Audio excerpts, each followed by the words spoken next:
بسم اللہ الرحمن الرحیم۔ شروع اللہ کے بابرکت نام سے جو تمام جہانوں کو پالنے والا ہے۔ محترم ناظرین و سامعین، السلام علیکم ورحمۃ اللہ وبرکاتہ۔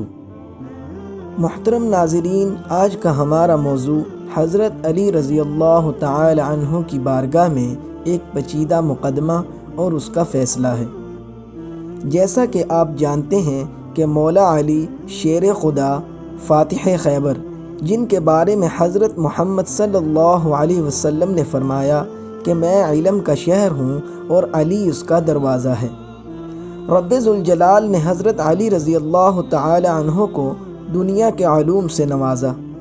حضرت علی رضی اللہ تعالی عنہ کی ذات گرامی خود میں ایک پوشیدہ حقیقت ہے۔ اللہ تعالیٰ نے کائنات کے تمام حقائق اور علوم کے بارے میں حضرت علی رضی اللہ تعالی عنہ کو آشناس کر دیا۔ حضرت علی رضی اللہ تعالی عنہ جب بھی محفل میں تشریف لاتے تو لوگوں کو فرماتے کہ اگر تم کو کسی معاملے میں رہنمائی چاہتے ہو تو تم مجھ سے معلوم کرو۔ یہ واقعہ امیر المؤمنین حضرت علی کرم اللہ وجہہ کے دور مبارک کا ہے۔ دو مسافر کافی چلنے کے بعد تھک گئے اور انہیں شدت سے بھوک محسوس ہوئی۔ دونوں ایک سایہ دار درخت کے نیچے اطمینان سے بیٹھ گئے اور اپنے اپنے توشے دسترخوان پر رکھ دیے۔ ایک کے پاس 5 روٹیاں تھیں اور دوسرے کے پاس 3۔ ابھی کھانا شروع بھی نہیں کیا تھا کہ ایک تیسرا مسافر پاس سے گزرا اور اس نے انہیں سلام کیا۔ انہوں نے سلام کا جواب دیا اور اسے کھانے کی دعوت دی۔ وہ بے تکلف ہو کر شریک ہو گیا۔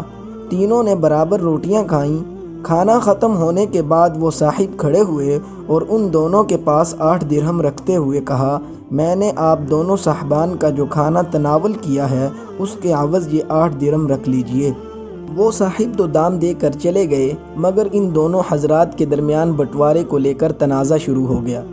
جن صاحب کی 5 روٹیاں تھیں ان کا کہنا تھا کہ 5 درہم میرے اور 3 تمہارے۔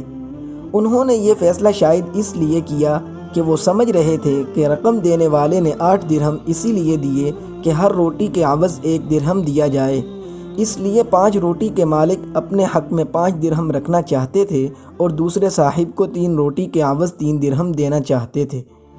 مگر دوسرے صاحب 3 درہم لینے کے لیے تیار نہیں تھے۔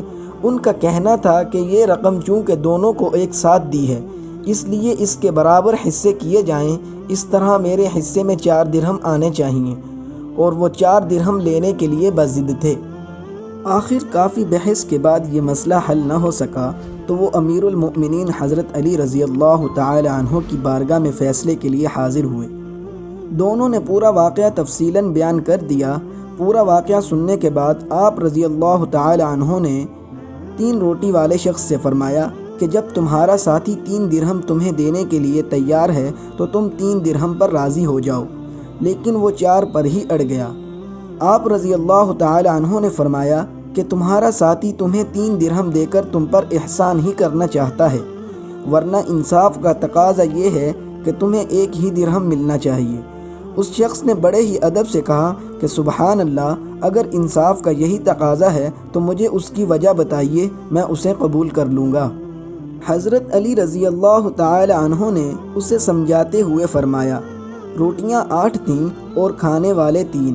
ظاہر ہے کہ 3 پر 8 برابر تقسیم نہیں ہو سکتے، اس لیے مانی یہ جائے گا کہ سب نے برابر روٹیاں کھائی ہیں، تو سب کو مساوی کرنے کے لیے روٹیوں کے حصے یا ٹکڑے مانے جائیں۔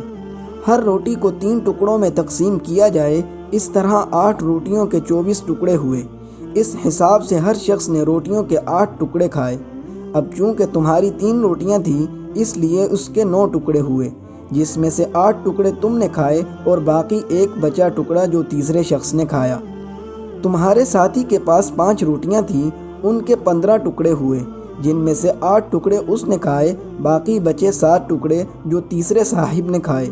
تو معلوم ہوا کہ اس شخص نے تمہاری روٹی کا صرف 1 ہی ٹکڑا کھایا، اس لیے تمہارا حق صرف 1 درہم ہے، اور تیسرے شخص نے تمہارے ساتھی کی روٹی کے 7 ٹکڑے کھائے، اس لیے اس کا حق 7 درہم ہے۔ وہ شخص حضرت علی رضی اللہ تعالی عنہ کے فیصلے پر راضی ہو گیا اور اس فیصلے کو قبول کر لیا۔ محترم ناظرین، غور فرمائیے کہ مقدمہ کتنا پیچیدہ تھا اور حضرت علی رضی اللہ تعالی عنہ نے اپنے علم و ذہانت سے اس مقدمے کو کتنی آسانی سے حل کر دیا۔ اگر ویڈیو اچھی لگے تو ویڈیو کو لائک کر دیں اور ہمارے چینل کو سبسکرائب کرنا نہ بھولیں۔ اللہ حافظ۔